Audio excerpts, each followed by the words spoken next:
Oi, gente. Olavo de Carvalho disse que não se mete mais em política brasileira e que está fora do envolvimento dele com o governo. Mas será que nós podemos acreditar em uma figura como Olavo de Carvalho? Nós vamos analisar isso no vídeo de hoje. Se você chegou agora, o canal é a Nova Máquina do Tempo, eu sou André Teixeira Jacobina. Aqui a gente fala de política, de ciência e de filosofia, tem uma sessão de diálogos com especialistas e o Filosofia Popular às sextas-feiras. E hoje eu devo fazer um Filosofia Popular sobre o Mecanismo, mas eu ainda estou terminando de assistir a série, não é? E segunda temporada do Mecanismo. E sobre Game of Thrones, eu vou fazer uma projeção no meu outro canal, Dr. Tech Game. Então, se eu não conseguir fazer a análise ainda da segunda temporada do Mecanismo, pelo menos a projeção do último episódio de Game of Thrones eu devo fazer. E depois eu vou fazer uma análise de Game of Thrones também, gente. Então fiquem de olho. E se vocês gostam do que a gente faz aqui, considere apoiar a gente no Apoia-se, ou dar um like, compartilhar, enfim, que é muito importante para o canal. O escritor, essa reportagem vem da Veja.com e tem o título Olavo de Carvalho, não me meto mais na política brasileira. É da Giovanna Romano. O escritor Olavo de Carvalho, guru da ala ideológica, avisou ter decidido se ausentar temporariamente do debate político brasileiro, que segundo ele se tornou uma coisa absolutamente insustentável. Em entrevista a um site de direita, Carvalho criticou militares que atuam no Planalto, como o ministro da Secretaria de Governo Santos Cruz, e disse que eles ganharam. Podem ficar com o Brasil é seu. Antes o Brasil era seu, Olavo? Agora eu fiquei preocupado. Talvez ele esteja sugerindo que havia uma disputa entre eles pelo Brasil, é o que parece, e que agora o Brasil é de Santos Cruz e não mais dele, de Olavo. Ele se acha muito, né? A arrogância dessa figura realmente é uma coisa impressionante. Eles querem me tirar da parada? Tiraram. Eu vou ficar quietinho agora, não me meto mais na política brasileira. O Brasil escolheu o seu caminho, escolheu confiar em pessoas que não merecem a sua confiança e agora, como ele sempre diz, vai se danar. Evidentemente vai virar um entreposto da China. É esse o sonho de todos eles. Cortar relações com os Estados Unidos e Israel e ficar do lado chinês. É isso que eles querem. Olavo de Carvalho claramente é uma pessoa que tem delírios. Achar que os militares brasileiros querem ficar do lado da China contra os Estados Unidos e o governo Bolsonaro, que tem não só na ala olavista, mas em vários outros setores, uma subserviência quase que patética aos Estados Unidos, é uma coisa preocupante do ponto de vista mental. Do ponto de vista mental. O guru declarou ainda que não existe um grupo olavista dentro do governo. Esses generais loucos como Santos Cruz e esses jornalistas loucos inventaram o grupo olavista e dizem que o grupo olavista está dentro do governo e tem poder. Ora, eu não tenho contato nenhum com essas pessoas. Novamente, Olavo reduz as coisas a uma relação pessoal. Ele não entende nada de política. O fato dele ter indicado uma série de pessoas que tem uma ideologia e uma perspectiva de governo, de tudo, próxima da dele, forma o grupo olavista independente da interferência direta no dia a dia dele.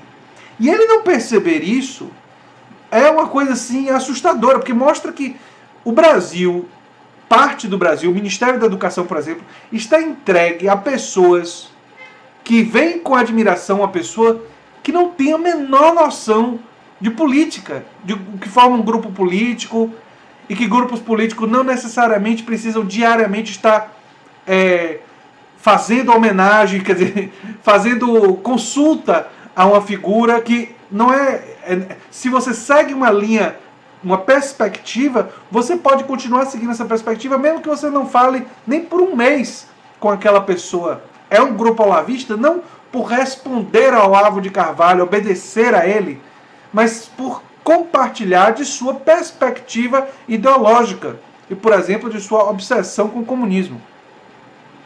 Carvalho também afirmou nunca ter ofendido o ex-comandante de exército e assessor do Gabinete de Segurança Institucional General Eduardo Vilas Boas. Em sua nota oficial do Facebook, o escritor havia chamado o general de doente preso a uma cadeira de rodas. Ora, dizer que o homem está doente, paralisado na cadeira de rodas, e que está doente, paralisado na cadeira de rodas, é ofendê-lo? Ora, que porcaria é essa? Não foi só isso que o Olavo falou. O Olavo também tinha falado como é que eu diria?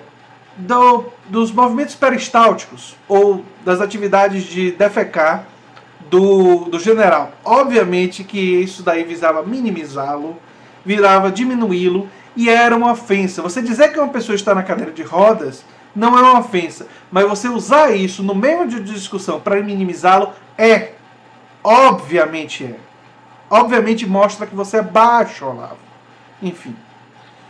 Para o escritor, como taparam a boca dele, o Brasil será governado por Santos Cruz. O embate político entre o general e Olavo de Carvalho é mais um capítulo da disputa entre militares e olavistas dentro do governo. Ou seja, a jornalista resolveu ignorar completamente a fala do Olavo, né?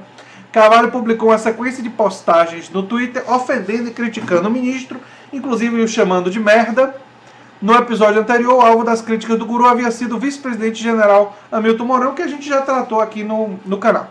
Bem, agora fazendo alguns comentários gerais. Olavo de Carvalho é uma pessoa não só que não entende de uma série de coisas, como a gente mostrou aqui. Eu costumo citar que Olavo de Carvalho fez uma vez um texto sobre evolução, a teoria da evolução, e não citou em nenhum momento a questão da genética. E esse texto não foi um texto lá antigo, não, foi um texto que a genética já tinha muitas evidências da evolução. Então, quando você resolve atacar uma coisa e você não cita aquilo que traz as principais evidências dessa coisa, já mostra duas possibilidades. Ou você não é um ator honesto, uma pessoa que está interagindo com honestidade com as pessoas, que é uma possibilidade bastante forte no caso do Olavo, ou você tem um grau de ignorância tão profundo sobre o que você está falando, que você abre mão de falar do aspecto mais relevante relativo àquilo que você está falando. Só existem, na verdade, essas duas opções no caso da teoria da evolução, quando ele fez aquele artigo. Não é artigo científico, não, foi um texto de opinião, digamos assim. Como esse texto, Olavo vem fazendo textos de opinião ao longo de uma boa parte de sua trajetória como escritor. E só mais recentemente é que ele realmente influenciou a política. Agora, como ele é uma pessoa que tem várias atitudes destemperadas, a gente não pode acreditar que ele de fato está fora da política, que ele não vai mais interferir. Além do que, como eu disse aqui nesse vídeo, a interferência dele permanece independentemente das orientações diárias ou semanais ou mensais dele. O fato de existirem ministros e pessoas que foram indicados por ele colocam dentro do governo a sua perspectiva ideológica. Sua influência, portanto, permanece, por exemplo, no Abraham Weintraub, que é o ministro da Educação. Então, o fato dele, digamos assim, não estar mais mandando mensagens diretamente para os seus indicados, não exclui a influência de Olavo de Carvalho. E além disso, se houver algum tipo de reviravolta e o seu grupo ganhar mais poder e influir mais em qualquer coisa que seja, ele seguramente pode voltar a opinar com bastante frequência, porque ele não tem compromisso com a palavra. Então ele pode mudar de ideia daqui a relativamente pouco tempo e voltar a tentar influenciar o governo como vem influenciando já há algum tempo. Então eu não sei até que ponto a gente deve comemorar esse fato. Tiveram algumas pessoas falando que aí ganhamos, botamos o Olavo para fora. Eu não fico tão otimista em relação a isso. Enquanto tem tantos ministros e tantas pessoas no governo seguindo essa perspectiva, não vejo motivo para comemorar. Enquanto ele lá da Virgínia continua sendo tão influente quanto ele é, influenciando milhares, talvez milhões de pessoas, também não vejo motivos para comemorar. Se no futuro nós conseguirmos educar a nossa população a resistir à teoria de conspiração do Olavo de Carvalho e outras teorias de conspiração, aí sim nós vamos ter motivos para comemorar. Quando nossa própria população disser, quando o Olavo disser mais alguma besteira, dizer, não. O que você está dizendo aí, Olavo, não procede por isso, isso e isso, e a gente não vai dar a menor atenção ao que você está falando. Se essa perspectiva se disseminar, se tornar dominante, aí sim nós teremos aqueles que defendem o conhecimento científico, aqueles que defendem a ciência, terão motivos para comemorar. Porque Olavo de Carvalho, ele é um inimigo, repare, não é só dos interesses do Brasil, soberania nacional, quer que o Brasil seja subserviente aos Estados Unidos. Não, não é só isso, não. Ele é um inimigo fundamentalmente da perspectiva científica sobre a vida, sobre o conhecimento. Ele defende uma posição obscurantista, contra o conhecimento científico. Por isso que ele é tão contrário à academia e o espaço da universidade. O ódio dele da universidade é uma mistura de inveja com uma perspectiva que é alheia à universidade. Ele não acredita na universidade fundamentalmente porque ele não acredita num espaço onde ideias são fortemente criticadas. Uma pessoa, para ganhar espaço na universidade, tem que criar teses e trabalhos e artigos que se sustentam, que resistam a um verdadeiro fuzilamento de críticas. Olavo quer dizer o que ele quer dizer sem ter nenhum tipo de crítica e dos seus pares, e por não ter sido nunca legitimado pelos pares, por nunca ter se tornado, na verdade, um par, porque não seguiu esse caminho, ele tem essa reação quase que doentia de ódio para com a academia, e isso se refletiu nas primeiras atitudes do ministro da Educação, que foi um ataque justamente ao quê? Às universidades. Só que a gente já sabe que o ataque acabou reverberando como um ataque a toda a educação, porque o contingenciamento atinge toda a educação, especialmente a educação básica, que eles dizem que é prioridade, mas que as práticas não demonstram isso.